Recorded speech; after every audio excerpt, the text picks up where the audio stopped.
Olá, sejam bem-vindos. Meu nome é Jefferson Daloli e sou professor do currículo de língua inglesa. Também integro a equipe de formação do Programa Ensino Integral e Novo Ensino Médio da Diretoria de Ensino Região Itapetininga. Hoje vamos falar sobre o Novo Ensino Médio e teremos a participação especial dos professores Bruno Matsumoto, Hélio Albino e da professora Luciana Abreu.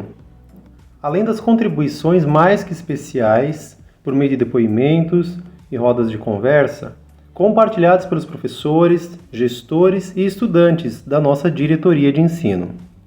Vamos propor a reflexão acerca de algumas transformações na educação, sobretudo no novo ensino médio, destacando alguns assuntos tais como a integração curricular, o projeto de vida, as metodologias diversificadas, a formação continuada dos profissionais da educação e o protagonismo dos estudantes. Após este primeiro momento, o de abertura, vamos para o segundo momento, o de estudo e reflexão, que será apresentado em forma de entrevistas com os nossos participantes. Na terceira etapa, compartilharemos as contribuições especiais de algumas escolas da nossa diretoria de ensino. E por fim, no quarto e último momento de encerramento, pedimos gentilmente a contribuição de vocês, por meio do formulário que será disponibilizado pelo QR Code no final do vídeo e também na pauta que estará disponível nas escolas. Esperamos que possamos contribuir de alguma forma e que tenhamos um momento agradável de formação. Sejam todos bem-vindos. Meu nome é Jefferson, professor de linguagens, da área de linguagens do Núcleo Pedagógico, e hoje nós vamos conversar um pouco sobre o novo ensino médio. E temos aqui, quero agradecer a presença do professor Hélio e do professor Bruno. Bom, eu sou o Hélio, sou PEC de Matemática aqui do Núcleo Pedagógico. Eu sou o Bruno, estou na função de PEC de Ciências Humanas do Núcleo Pedagógico, a convite aqui do amigo Jefferson para debater um pouco desses aprofundamentos, que vieram com muita força dentro da reforma do novo ensino médio. Eu gostaria de iniciar falando um pouco sobre a questão da integração curricular, trazendo os aspectos principais que promovem a integração curricular dentro do novo ensino médio. Então a gente pode começar destacando os eixos estruturantes, a gente pode falar também das áreas de conhecimento, dentro das áreas de conhecimento os diferentes componentes curriculares. Aqui é importante a gente lembrar também dos componentes curriculares da formação geral básica, da FGD, os componentes como matemática, língua portuguesa, história, filosofia, entre outros, e os novos componentes que aparecem dentro dos aprofundamentos curriculares. As habilidades e competências também são pontos de integração curricular, a gente vai falar um pouquinho hoje sobre isso. Também destacar as metodologias ativas e ou diversificadas, que são as ferramentas, os métodos diferentes. Para iniciar essa nossa conversa, gostaria de convidar todos para a gente acompanhar uma breve entrevista, um depoimento com a professora Luciana, que atua aqui junto com a gente no Núcleo Pedagógico como formadora e professora do currículo de Ciências da Natureza. Eu gostaria de agradecer a presença da professora Luciana, minha amiga, colega de trabalho. Nós dividimos as frentes formativas juntos. Bom, hoje a gente vai falar um pouquinho sobre o novo ensino médio e a questão do protagonismo no novo ensino médio. Luciana, eu gostaria de ouvir de você, por favor, de que maneiras, de que formas o novo ensino médio ele pode contribuir ou contribui, de fato, com a formação integral desse estudante e como propor ações que garantam esse desenvolvimento do protagonismo juvenil dos estudantes no novo ensino médio. Excelente pergunta, Jefferson. O novo ensino médio, a questão do aprofundamento, ele vem aí para fazer a formação do aluno, nas diversas áreas. Ele vem fazer esse aprofundamento do projeto de vida dele, é um mergulho aí pelas áreas do conhecimento que ele escolheu, E aí ele vem trazendo repertório, para esse aluno, para a formação dele. Então ele expande, o campo de visão que esse aluno teria, E a questão do protagonismo é que o aluno, a metodologia, por exemplo, que é escolhida, é o aluno, como sendo o principal ator responsável pela sua aprendizagem. Então, nas metodologias ativas, quando a gente utiliza as metodologias ativas, o aluno ele fica no centro. E aí ele participa de todo o processo, então ele constrói o seu conhecimento, então ele se torna protagonista.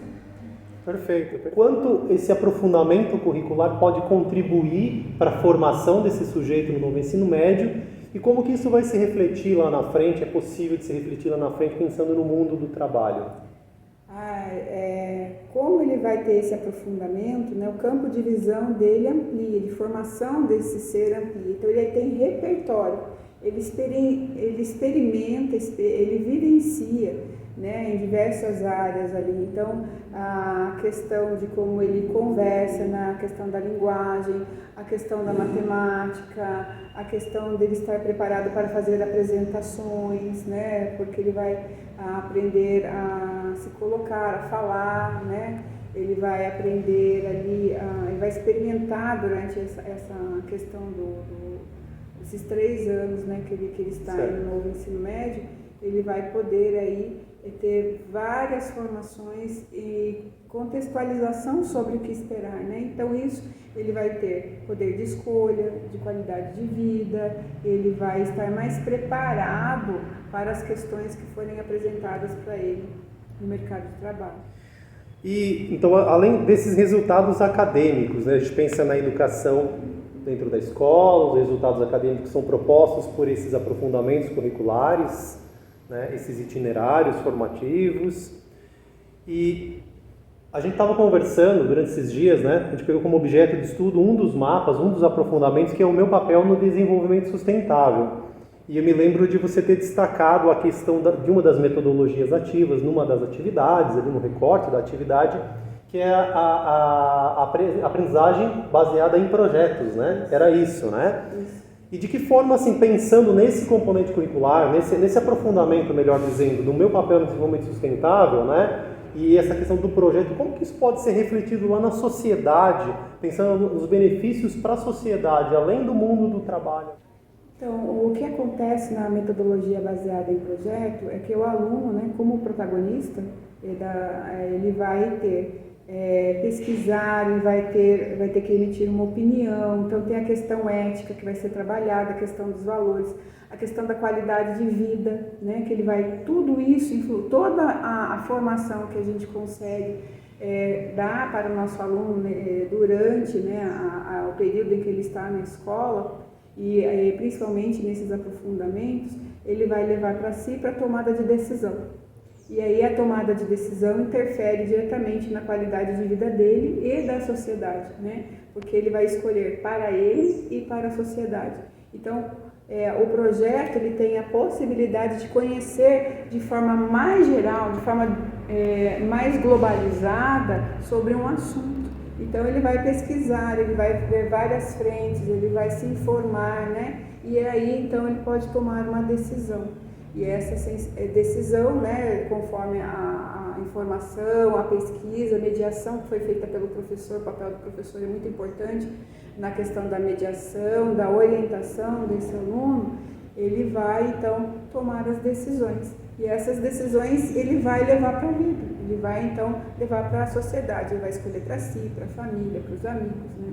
E assim ele vai aí transformando, né, a vida dele e das pessoas em volta. Bom, eu quero agradecer mais uma vez a sua presença, por ter aceitado o convite e nos vemos na próxima. Eu que agradeço, obrigada pessoal, até mais. Obrigado, um abraço. Trazendo agora para a nossa discussão, para o nosso debate, professor Bruno, professor Hélio, a fala da professora Luciana, onde ela traz a construção desse estudante protagonista, né? Mas a gente sabe que para que isso aconteça, antes existe todo um processo também. Tem uma pergunta, professor Bruno. Quais os caminhos, sugestões para despertar nesses estudantes o desejo, o interesse de estar presente na escola e garantir oportunidades para eles, assim, qualificando esses processos de ensinar e de aprender? E nós estávamos falando sobre o Cultura e Movimento, que é da área de Ciências Humanas e Sociais Aplicadas, com linguagens e suas tecnologias, né? Nós discutimos um pouco sobre isso, o olhar filosófico, o olhar histórico. Eu gostaria que você trouxesse um pouco para a gente, olhando para o aprofundamento, essa questão do despertar do interesse, do desejo do estudante. Poxa, muito bem colocada a sua pergunta, né? Eu acho assim, a gente tem que dar um passo atrás para começar a pensar essa questão. Porque quando a gente pensa nos aprofundamentos, ele inicia quando? Né? Inicia quando o aluno faz a escolha do aprofundamento. E se a escola não trabalhar de forma a mobilizar os alunos, a divulgar a proposta desses aprofundamentos, para relacionar com o seu projeto de vida, o desejo já começa meio manco. Correto, Né? correto. Por que eu estou tocando nisso? Porque muitas vezes esse processo acontece de forma muito rápida, né? Ou de forma não planejada.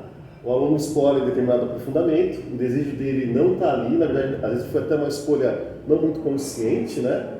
Aí ele percebe lá no 3º mês, no 4º mês do aprofundamento, que o desejo dele não está ali, né?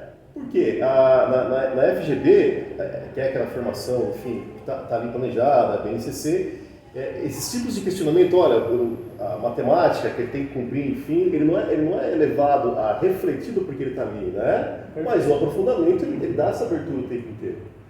E quando esse protagonismo vai amadurecendo, vem esse fluxo de consciência, né? Olha, será que esse realmente é meu aprofundamento? E se não foi feita toda a mobilização, se não foi feita toda essa articulação a partir do projeto de vida do aluno, né, que começa lá com o tutor, nas aulas de orientação de estudo, toda a parte, né, toda a pedagogia da presença, o aprofundamento pode começar mal, né, se não há o desejo ali. Então, o primeiro desejo é que o projeto de vida dele esteja ali. Né?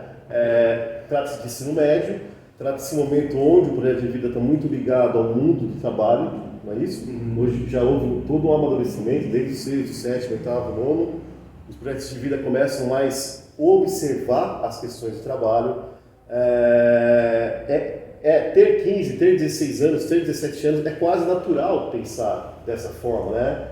O projeto de vida inclui o trabalho, já vai muito além só das questões do autoconhecimento voltado para a organização, voltado, que está contido ali, mas o mundo do trabalho vem mais à tona, né? Sobretudo com a nossa realidade de alunos que a gente tem na rede, né? Que muitos aí eles precisam trabalhar, né? O mundo do trabalho vem como uma concepção necessária. Agora, trazendo o aprofundamento do cultura em movimento, diferentes formas de narrar as experiências humanas, né, ele é um tema que em si é do nosso tempo e é automático, é até orgânico o desejo. Por quê? Porque ele traz a tecnologia. Né? Agora, que jovem não está imerso na tecnologia hoje? Né? Se eles são os nativos digitais, né?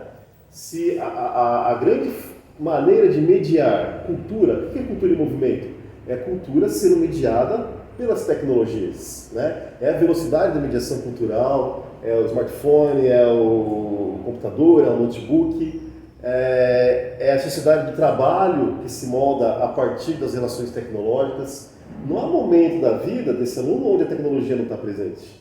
Então, é natural essa identificação. Né? Você poderia falar, poxa, mas mesmo um aluno lá do meio rural, a tecnologia está no campo. Exatamente. Não é? Em diferentes proporções, mas ela está lá. Né? Está lá. De alguma forma. Perfeito. A internet está no campo. Sim. Tudo está no campo, né? Então, esse aprofundamento ele é fantástico porque ele tem como produto final a produção do festival audiovisual, né? Que é esse momento aí de criação. Exato. Né? Mas para chegar nesse ponto máximo da criação, ele vai percorrer durante todas essas reflexões integradas, né, dentro da linguagem de ciências humanas, diversas reflexões voltadas desde de pensar a revolução industrial e o processo tecnológico, pensar a ideia de futuro, porque sempre a tecnologia traz uma concepção de futuro, né, o que é o homem se projetando no futuro, né, que futuro é esse? Será que teremos um futuro onde as máquinas, né, por exemplo, dominarão a humanidade? É uma reflexão que esse itinerário faz. Né? E isso de transcender, pensar o futuro, que é uma condição humana, isso é fantástico. Né? Sim. Como é que eu desperto o desejo? Todo mundo pensa, né? Todo mundo se projeta no futuro. O projeto de vida é se projetar no futuro. Né? Então, esses alunos também, eles pensam a tecnologia como projeção do futuro. Não é? Aí quando você traz a questão do desejo, né? Eu acho que o desejo está inerente a todos os processos desse itinerário. Eu acho que não é necessário grandes esforços para que os alunos compre, vamos chamar assim, né? Comprem a ideia, Comprem né? a ideia. Se envolvam, né, Sim. nessa prática. Essa é uma impressão que eu tenho. É. Me parece que é muito natural isso.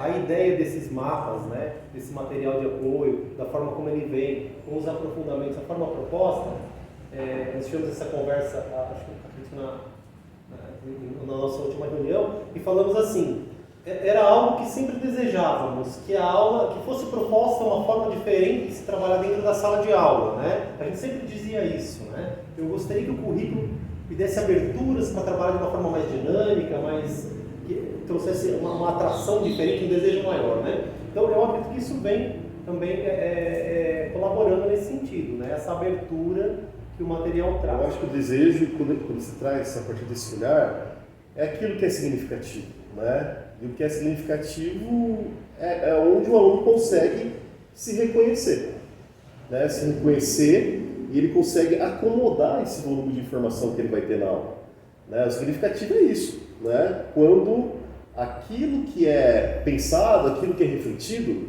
existe um lugar que vai ser acomodado no meu processo de aprendizagem. O que é ser acomodado? Aquilo onde eu posso assentar o conhecimento. Não é aquela aula de história onde eu penso a Revolução Industrial, né, como um conjunto de fatos, né, como um conjunto de conceitos distantes de mim, né, onde eu não consigo assentar. Mas aqui, por exemplo, nesse itinerário, ele pensa a Revolução Industrial, a questão trabalhista, ele propõe a análise e reflexão sobre documentários, e depois a reconstrução desses documentários a partir de uma metodologia de storyboard, né? Que é você... lembra do festival audiovisual, né? Sim. Eles estão no processo de aprender a construir storyboards, né? Que seria o fechamento, mas antes disso ele tem todo um processo. Ele tem todo um processo, ele vai assistir o documentário e depois ele vai desenhar as cenas, né? Porque no final depois eles vão construir o próprio documentário. Sim. Então imagina você, não é significativo assistir um documentário sobre a greve de 1917, né? Na Rússia, por exemplo, ou no Brasil, já sabendo que a partir disso eu vou vivenciar um processo de construção fílmica, né? De roteiro, de construção de storyboard. Tem um significado, não é? E o principal, tem um sentido social. A gente pode trazer aqui o eixo da mediação e intervenção sociocultural, né? Perfeito. Eu vou produzir um vídeo, eu vou produzir Sim. que o Hélio vai assistir, não é? O Jefferson vai assistir, vou colocar no YouTube e minha família vai assistir. Então eu estou pensando na Revolução Industrial, estou pensando na greve, estou pensando no futuro, eu estou pensando em intervenção homem-máquina, eu estou pensando os algoritmos intervindo na minha formação, eu estou pensando tudo isso e vou expressar por meio da mediação tecnológica. Produzir um podcast, produzir um filme, né? Isso é significativo. Vai ter um sentido social imenso, né? Assim, pensando nessa questão do engajamento dos estudantes, né? Eu gostaria de ouvir um pouquinho agora do olhar do professor especialista em matemática, né? Qual a importância da diversidade das práticas pedagógicas desse professor? Eu já vou aproveitar e trazer mais uma outra pergunta que eu acho que vai ser super importante aqui para a gente poder ir amarrando, né? E é um dos pontos de integração da formação geral básica, FGB, e dos aprofundamentos curriculares. Pensando nas atividades, né, propostas, os mais diversos aprofundamentos, você pode tomar um deles como base, se preferir, de que forma que esse aprofundamento curricular ele colabora com a consolidação das habilidades e competências que são trabalhadas lá na formação geral básica? Vamos então começar com a questão do professor do componente. Do componente da disciplina, eu como professor de matemática, não adianta nada somente um ou outro professor do aprofundamento trabalhar com os alunos, né, toda a questão dos mapas, todas as atividades práticas dos projetos, e os professores dos componentes curriculares das disciplinas da FGB ficarem naquela mesma rotina. Então, todo professor ele tem que trabalhar com metodologias diversificadas, sim, adaptando o seu objeto de conhecimento e as suas habilidades de certa forma que tragam que desperte essa vontade nesses alunos. Tendo um olhar mais específico para o ensino médio, né, o professor também da disciplina ele pode estar trabalhando junto com o professor do aprofundamento curricular. Por quê? Porque o aprofundamento curricular do itinerário formativo ele trabalha dentro de seus próprios projetos habilidades e competências da FGV. Né? Então, o professor ele pode trabalhar concomitantemente um com o outro, trabalhando às vezes até o mesmo projeto ou a mesma ideia de projeto. A gente vê que as habilidades e competências elas estão integradas ali, né? Tanto no componente básico quanto no aprofundamento básico. Isso. Então eu tenho essa questão da integração pelos componentes curriculares. Quanto que é importante pensar nesse alinhamento entre os professores? Olha, a colocação do Hélio foi muito sensata, muito importante. Até porque a gente pensar de uma forma mais simples, vai ficar tenso, né? Se eu tenho toda uma movimentação dentro do aprofundamento curricular, né? Os alunos estão sendo estimulados a experienciar novas metodologias, a experienciar novas sensações, a experienciar novas posturas no mundo, né? Eu tenho uma formação geral básica que está ali presa ao tradicionalismo. Qual que é o resultado dessa soma, né? Óbvio, eu vou ter comparações, eu vou ter engajamentos diferentes, eu vou ter olhares diferentes dos alunos e eu vou ter resultados diferentes. Isso é uma coisa que vai acontecer naturalmente. Agora, aí eu reflito uma coisa que eu acho que é essencial. Será que esse professor que está lá na sala de aula, da formação geral básica, ele dá matemática, que também tem aprofundamento, será que os materiais dos mapas já não estão, de certa forma, levando que ele repense suas práticas também na formação geral básica? Né? São movimentos que a gente precisa também compreender. Perfeito. Né? Ou até onde o tradicionalismo da formação geral básica influencia nas estratégias do mapa, que são extremamente, acho que 100% delas trabalham com o diversificado. Né? Até porque até anteriormente ao mapa, eu tenho a BNCC que já traz essa fala. Né? Os aprofundamentos são todos colados das diretrizes pedagógicas mais recentes. Não é uma novidade, não né? É uma novidade. Talvez seja uma novidade enquanto material apresentado, né, hoje para nós aqui, seja um material novo. Enquanto material, enquanto os eixos integradores, Exato, não é? Exato. Enquanto os temas que mobilizam esse conjunto de competências e habilidades. Os objetos, quando a gente pensa no próprio cultura e movimento, né, eu tenho todas as dimensões humanas sendo pensadas. Né? Eu tenho tanto o cognitivo, quando se pensa processos históricos, eu tenho a transcendência, quando se pensa o futuro, eu tenho a corporeidade do desejo, que é o corpo ali sendo desafiado, né, na relação tecnológica e o corpo, que é na parte da educação física, né? Até onde essas teve essa discussão, né? Essa discussão interessante, né? Olhar o componente que é do professor ali de educação física, né? Que ele é que é habilitado a pensar, aulas, né? E como essa tecnologia impacta no corpo, né? Interessante isso. Muito bem. Bom, nesse momento eu queria convidar vocês, convidar todos que estão nos acompanhando também, para a gente acompanhar a apresentação de alguns depoimentos de algumas escolas da nossa diretoria de ensino sobre o novo ensino médio. Bom dia, eu sou Vinícius, somos da Escola Estadual Barão de Suruí, estamos desde o 6º ano aqui na nossa escola.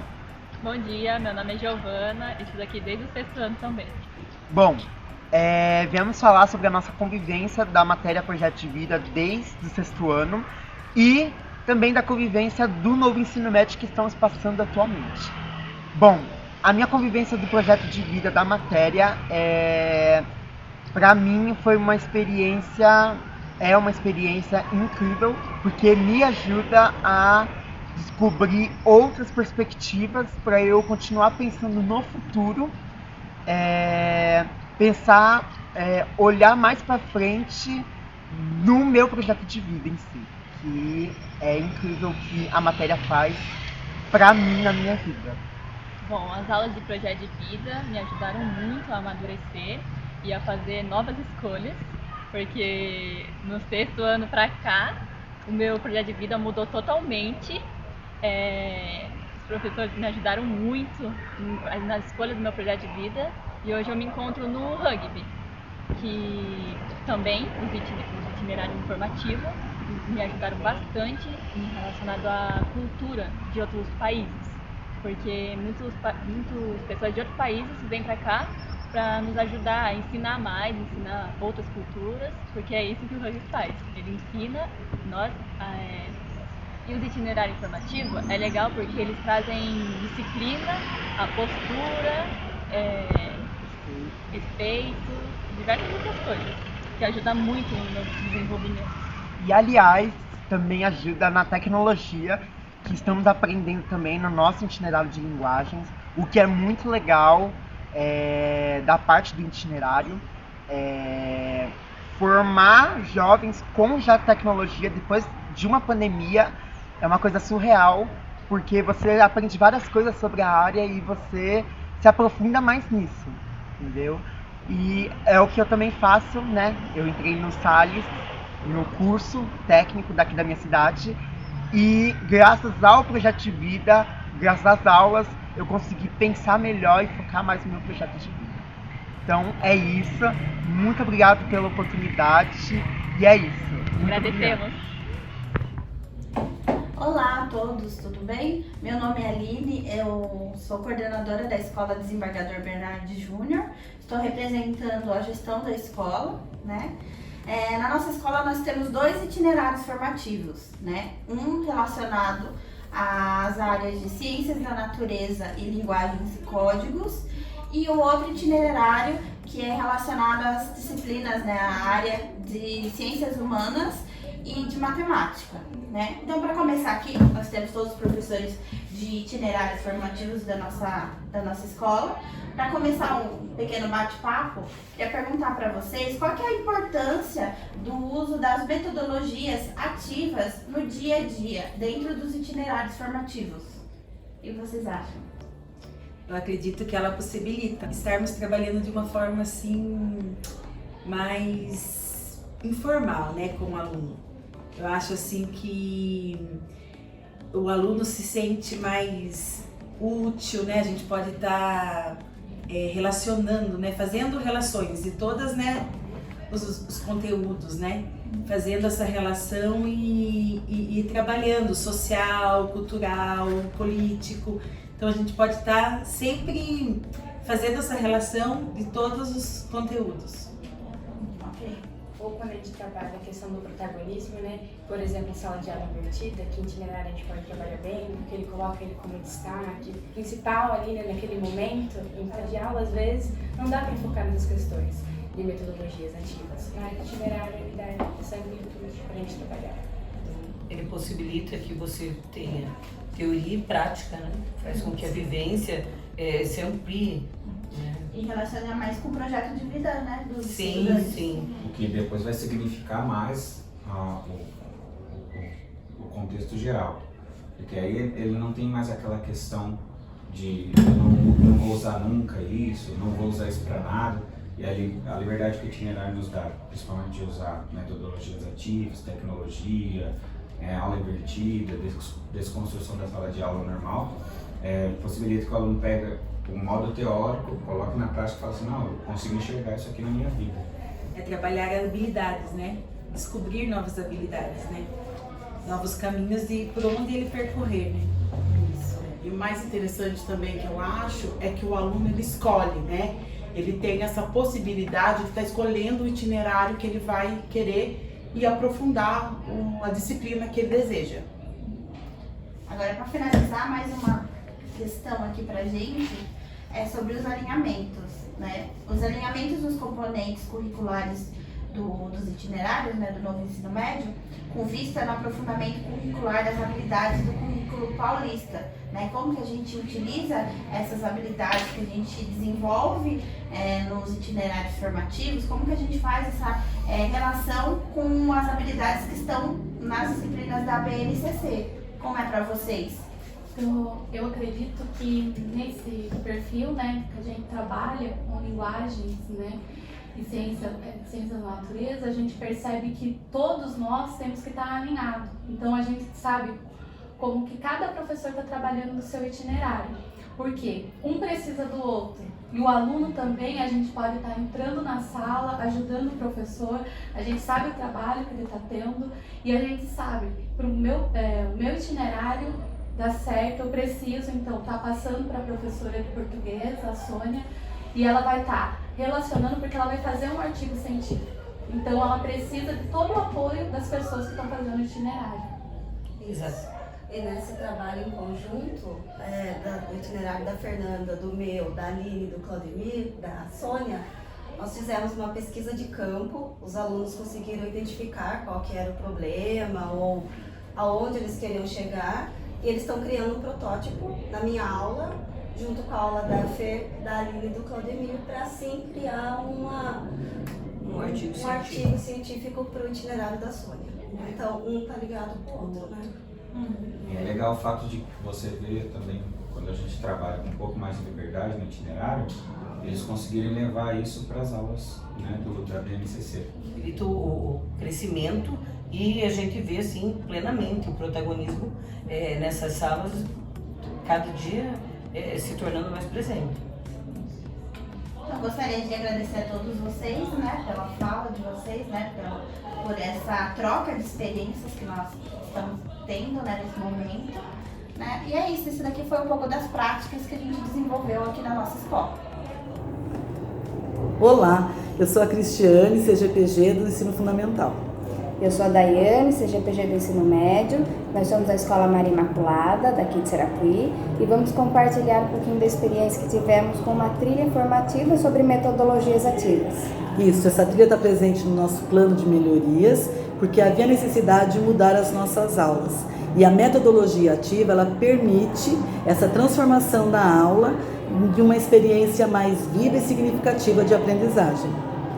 Então, foi observado que o uso de metodologias ativas por si só não promove engajamento. Então, para que aconteça o engajamento, é muito importante os momentos de sensibilização e contextualização para que os alunos estejam preparados e motivados para participar das atividades. Por isso, nossa preocupação em ATPCGs e ATPCAs era proporcionar para os professores momentos de vivência dessas metodologias ativas. Porque a partir do domínio do conhecimento, tanto do currículo quanto das metodologias, eles poderiam enxergar essa transformação das aulas. Os professores do ensino médio, eles estão tendo um material agora de referência que é o mapa. Então, a partir do uso do mapa, eles conseguem perceber o quanto as metodologias ativas, elas favorecem o engajamento durante as aulas. E nós ficamos muito felizes porque pudemos observar a replicabilidade dessas formações em sala de aula, o que é muito positivo e nós ficamos muito contentes por isso. Então, dá certo. Muito bem. Bom, para a gente encerrar, eu gostaria de agradecer ao Bruno, ao professor Hélio, pela colaboração. Agradecer a todos que estão também nos acompanhando.